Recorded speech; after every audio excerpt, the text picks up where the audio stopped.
My children have free will. They have a choice.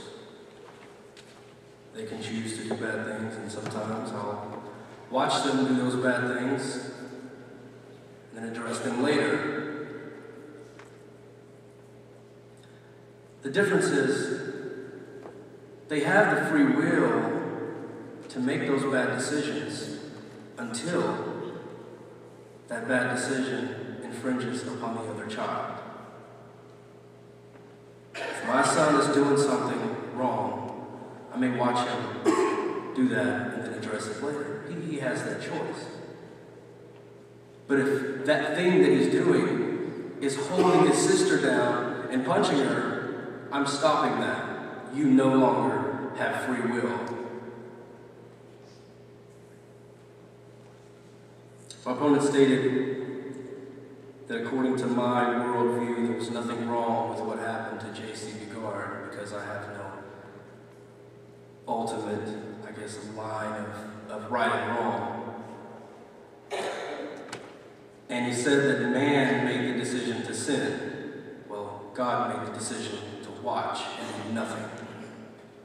So regardless of what you call good or bad, I want you to know I would have stopped it. Your God didn't. Call it what you want. It doesn't matter. Who would you want making those decisions for you? If that was you in that situation, would you want me looking in the window to come in to help you? Or would you trust in God for 18 years while you were stuck in the shed? Call it good. Call it what you want. Bottom line is, if you're not part of the solution, you're part of the problem. And I'll leave that one alone there. He said that I didn't address any of his arguments. Well, what you don't know is I told him before the debate I was not going to address any of his arguments in my first speech, but I was going to address them secondly. I let him know that so that there would be no confusion. I'm not sure where that came from. So again, whenever we look into the Bible for truth, his cosmological argument, let me go there for a moment, and I will now address the cosmological argument. Basically, and there's not a lot here, but if that God created the universe, why did he only tell us about the creation of Earth and stars? That means, well, we have 8 planets now, right, technically. What about all of the failed planets that don't have life? And keep this in mind, our planet, as he stated, is roughly 70% water. 71% of our planet is salt water, which we cannot inhabit. I believe 26% of Earth is land. A large part of that land is ice and caps and desert sand where you can't grow soil. So what are we down to? 20, 25%? If I built you a church that was roughly 25% useful, you would call me an intelligent designer? I don't think so.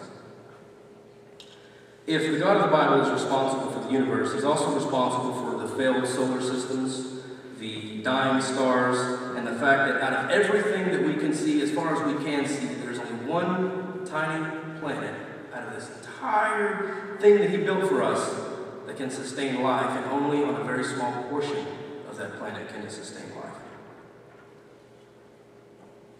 In quantum physics, we know that things called virtual particle pairs can literally pop into existence. Look it up, I'm serious. They pop into existence and then they're sucked out. Sometimes they pop into existence and they stay, and it's matter that has popped into existence. I can't explain that to you. I don't have all the answers. I'm not an astrophysicist. I'm not a cosmologist. But I know that that happens. And the bottom line is, proving that there needed to be a first cause, proving the cosmological argument, even if you were successful at it, it only proves that there was a first cause necessary. That does not connect the dots to Christianity. And that's what we're talking about today. So what he's basically giving you is what's the deist argument, that something was a first cause. But the deists are not Christians. To say you're a Christian means that you know the Bible, and you're not just saying that there was a first cause, you're saying that You know that first cause very intimately. He knows what you're supposed to eat. He knows who you're supposed to be with. He knows what days you're supposed to worship, and in fact, in the Old Testament, commands that you were murdered if you don't do it on that day. Exodus 35:2.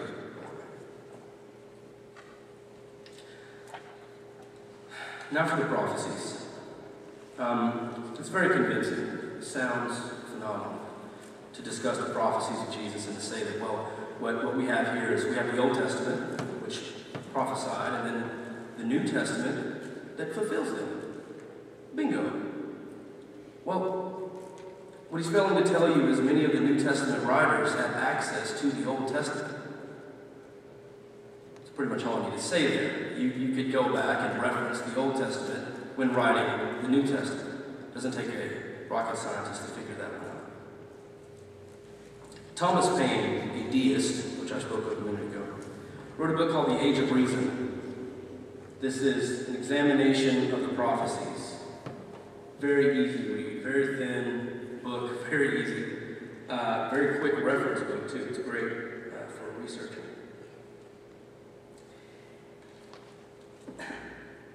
He goes into detail about the different prophecies, how many of them were copied, how many of them are misinterpreted. So I'll point you to the American Atheist Press, or atheist.org, that's plural, to grab that book, to really study. And it may be even good for some of you if you're interested in apologetics to find out what the atheists are saying about those prophecies. Well, what about the prophecies that didn't come true? What about in Genesis, where God said that the day that Adam eats of the fruit, he shall surely die? He lived to be over 900 years, I believe. He didn't. It's wrong. Serpents were supposed to be cursed to eat dust for eternity. They don't eat dust. It was told that the Messiah would be the Prince of Peace. It sounds good that we can refer to Jesus as the Prince of Peace, but I believe, I don't have it written here, I believe it's Matthew 10:34, correct me if I'm wrong, somebody, that it said that Jesus said, I did not come to bring peace. I came to bring a sword.